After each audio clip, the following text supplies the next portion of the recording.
Olá, meus amigos e minhas amigas, estamos aqui novamente com o nosso programa Sem Papas na Língua. O tema hoje que eu pensei é um tema bastante interessante e recorrente na vida das mulheres, principalmente quem chega para a terceira idade, que são os prolapsos genitais ou distopias. Eu comentei algumas coisas sobre isso naquele nosso programa sobre incontinência urinária. Por isso, talvez algumas coisas eu repita aqui, mas para poder, no contexto, explicar toda a situação. O que são os prolapsos ou as distopias? Basicamente é o seguinte: os órgãos internos da mulher, ali basicamente que estão em volta da vagina, bexiga, útero e intestino, se tu analisar a vagina da mulher como um tubo, na parede anterior está a bexiga, no fundo da vagina está o útero com o colo do útero e na parede posterior está o intestino. Então basicamente é essa a anatomia de uma maneira simples, tá? Aí devido a uma série de circunstâncias que eu vou comentar um pouquinho daqui a pouco, algum desses órgãos, ou mais de um, ou até todos, começam a descer e começam a sair para fora da vagina, para fora do introito vaginal. Então é o que a gente chama de distopia ou prolapso genital.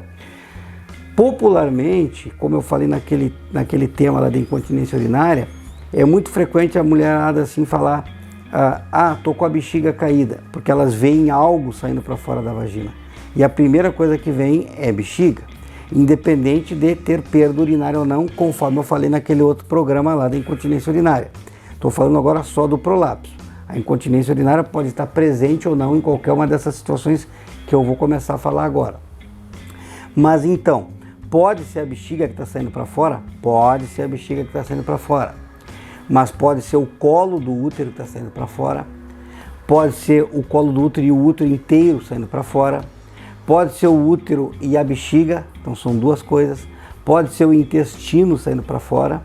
Pode ser o intestino e o útero saindo para fora. E pode sair o útero inteiro com bexiga e intestino. Sai tudo para fora e vira realmente para fora, tá? Então são prolapsos genitais ou distopias. Mas por que isso forma? Por que alguém tem? Por que outros não têm? Isso é muito comum ou não é? Como é que é? Então vamos lá. Na realidade é bem frequente, tá? Quem trabalha nessas especialidades, que são geralmente quem vê isso aí é o ginecologista, o proctologista, o urologista. Mas em suma hoje tem uma especialidade que engloba tudo isso, que é o uroginecologista, que é o que mais lida com isso aí hoje em dia. Mas todas essas outras especialidades vivenciam esse tipo de situação com as pacientes. Não é tão comentado, talvez, porque isso gera um pouco de, além do desconforto, ele gera um pouco de vergonha da mulher, da senhora. Aí às vezes quando tu vai fazer um diagnóstico, ela te conta que já está com isso há 5 anos, há 3 anos, há 10 anos, e ela se esconde, ela não quer contar para a família. E aí, quando a família vai ver, porque ela foi fazer uma cirurgia, ou teve um acidente, uma queda, vai ver a avó ou a mãe tá ali com aquela coisa pendurada no meio das pernas ali. Aí vai perguntar, mas há quanto tempo? Eu já estou assim há tempo, tá, mas por que não falou? Eu tinha vergonha e tal, aquela coisa toda. Ou então, pior que isso, é quando elas não procuram recurso ou não comentam por falsas ideias, tipo, isso não dá para mexer, eu já tenho muita idade, isso não adianta porque volta. Isso são tudo conceitos totalmente distorcidos, errados e antigos, tá? Hoje a gente tem solução para todos esses prolapsos, eles ficam muito bem independente da idade da paciente. É uma área que eu trabalho bastante, posso afirmar isso para vocês, tá? E muitas pacientes se operam com 70, com 80, 85, com 90. Nós já tivemos casos até de pacientes acima, várias pacientes acima de 90 anos, com boa qualidade de saúde, boa qualidade de vida, que melhoraram muito a qualidade de vida depois da cirurgia, tá? Tem que ser analisado caso a caso, obviamente, mas existem soluções, desde cirurgias minimamente invasivas até cirurgias maiores. Aí depende também do grau de prolapso que a mulher tem, conforme eu falei, se é só bexiga, se é útero, se é os 2, se é 3, tem soluções para se fazer isso aí, tá? Inclusive, se tu pega senhoras com vida sexual ativa e que tem esse tipo de problema, tem como se operar e elas manterem a vida sexual ativa delas. Ou até voltarem a fazer sexo, que já pararam porque tinha esse prolapso antes. Isso tudo a gente consegue recuperar também. Tudo é uma questão de analisar. E existem cirurgias mais conservadoras que resolvem o problema das pacientes, traz conforto para ela e são menos agressivas no sentido daquelas pacientes com muita idade ou com dificuldade de saúde. Tem solução também. Outra coisa importante frisar, porque o pessoal vai ler na internet ou vai ver comentários. Há pouco tempo atrás comentava-se muito que a solução era só com telinha. Quem não bota telinha não adianta, que não sei o que, porque senão volta, bababá, bababá. Aí agora tem a onda que não pode mais colocar telinha, a literatura não recomenda, que tem países que não usam mais e tal. O que eu costumo dizer sobre isso? Na realidade tem soluções com tela e sem tela, tá? Essa é a realidade. E a tela foi condenada em alguns países devido a questões principalmente da indústria dos processos, tá? Mas a tela é um bom recurso e depende só de uma seguinte situação, que tem que ter, primeiro, um bom diagnóstico, tu sabendo exatamente o que essa paciente tem, qual é o prolapso que ela tem. Segundo, tu tem que saber escolher o material adequado. E terceiro, tem que saber ser bem colocado, ser bem realizado o procedimento. Se tu seguir essas regras, obviamente que tu não vai colocar em todo mundo, tu vai colocar em pacientes selecionados, aqueles que realmente precisam e vão ter um ótimo resultado. Então, isso é um consenso.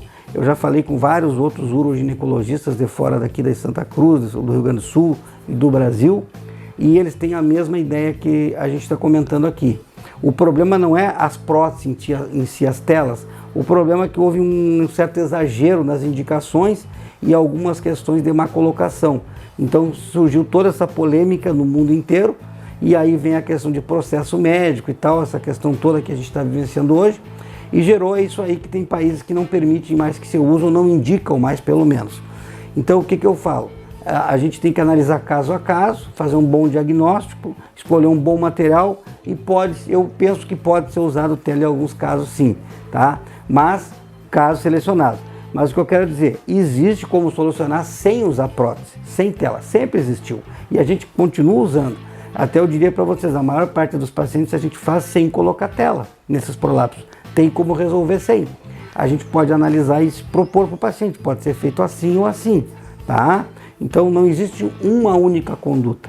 E isso envolve então o tipo de prolapso. É isso que tem que ficar muito claro. É bexiga? É útero? É intestino? É 2? É 3? É todos? Outra coisa importante, a incontinência urinária vai estar presente ou não nesses prolapsos? Pode estar. E às vezes não está aparentemente. É aquilo que a gente chama de incontinência oculta. Às vezes o prolapso é tão grande que a paciente tem até dificuldade de urinar. Ela nem sabe que tem incontinência, na realidade ela não consegue nem urinar direito. Ela tem que reduzir, botar para dentro aquele prolapso para conseguir urinar, tá?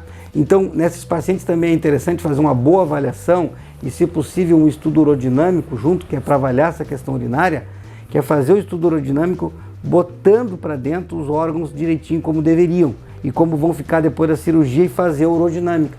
Aí, dessa maneira, tu pode identificar se existe alguma incontinência oculta nessa paciente. Aí também tu pode, no mesmo procedimento, corrigir. Então, são cirurgias de grande porte que tu corrige tudo que tu puder ao mesmo tempo. Esse é o conceito que nós defendemos e que nós seguimos. Então, se existe um prolapso, se tu puder, então tu já arruma a bexiga, tu já arruma o útero, arruma o intestino, já arruma a incontinência urinária, já reconstrói a parte perineal para dar sustentação. Para concluir agora o programa, por que isso acontece? A paciente que tem isso aí é por azarado, ela ganhou na loteria, o que é isso? Não. Na realidade é um somatório de situações da vida da mulher. Isso começa desde jovem, lá na vida dela. Por exemplo, a gente sabe algumas situações que podem culminar com prolapso e distopias. Gravidez. Estar grávida é um evento muito lindo, maravilhoso, mas judia da mulher. E aumenta a pressão intraabdominal e aperta, empurra os órgãos, forçando eles para dentro da vagina. Tá? Então começa por aí. A gravidez por si só é um fator. Aí vai depender também, claro, do cuidado dessa gestante. Quanto mais ela ganha peso, mais ela vai se judiar, mais ela tem tendência a ter problemas. Tá? Se ela é uma paciente que praticou atividade física durante a vida, pratica atividade física, fisioterapia, tem uma musculatura firme, se reforça, Tudo isso aí vai ajudar a prevenir esses problemas ou a diminuir o problema, entendeu? E existe a questão da vida que ela leva.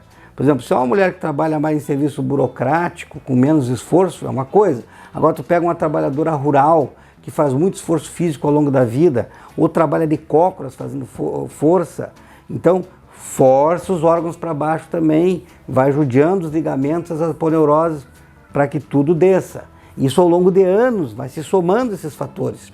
A via de parto, sabidamente o parto vaginal também causa um dano maior, ou melhor, pode causar, não vou dizer que todas as mulheres, mas ele pode causar um dano maior, levando essas distopias um pouco mais do que a cesariana. Isso é uma realidade, pouca gente tem coragem de admitir, mas é uma verdade, tá?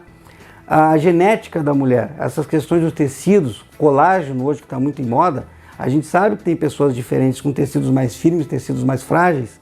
Os hábitos de vida, conforme eu falei, se a mulher é uma mulher que pratica atividade física a vida inteira, nunca ficou obesa, e envelhece assim, ela vai ter muito menos chance de ter esses problemas. Se ela é uma paciente que é sedentária, que ganha peso, ela vai ter mais chance de ter esse problema. E para concluir, um fator que quase ninguém se dá conta, mas que contribui muito para esse tipo de problema, além de todos esses outros que eu falei, que é o intestino, a constipação. É muito frequente tu ver as mulheres serem constipadas crônicas, que significa o quê? Elas ficam 2, 3, 4 dias sem evacuar, até uma semana a gente ouve falar. E aí elas fazem muito esforço evacuatório. E isso ao longo dos anos vai forçando os órgãos, forçando os tecidos e vai ajudando também nesses prolapsos e distopias. Então, deu para vocês terem uma ideia que é um somatório de situações ao longo da vida da mulher que vem fazendo com que esses órgãos vão se deslocando, as aponeuroses, os ligamentos, vão todos perdendo a sua firmeza e vai culminar que vai começar a sair aos pouquinhos para fora e vai aumentando e depois é um processo que não tem mais volta.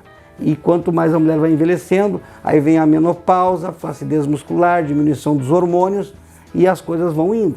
Mas o importante, a mensagem que eu quero deixar nesse final desse programa é: existe solução, pessoal. As pacientes ficam muito bem. Não é obrigatório só correções com prótese, com telas, como dizem. Tem soluções de outras maneiras, tá? E vale a pena fazer. Não estou falando isso por questão de merchandising meu, merchandising da minha profissão. Estou falando isso por uma questão de qualidade de vida das pacientes, que a gente fica com pena de ver as senhoras com vergonha de sair de casa, perdendo de viver, porque dizem que não adianta, que não dá para fazer, porque volta. Isso não é verdade. Tem solução sim, tem o que fazer. Então procure seus médicos, seu ginecologista, seu proctologista, seu urologista ou uroginecologista e procure informações, tem como resolver e ter uma melhor qualidade de vida. Ok? Um abraço e até o próximo programa.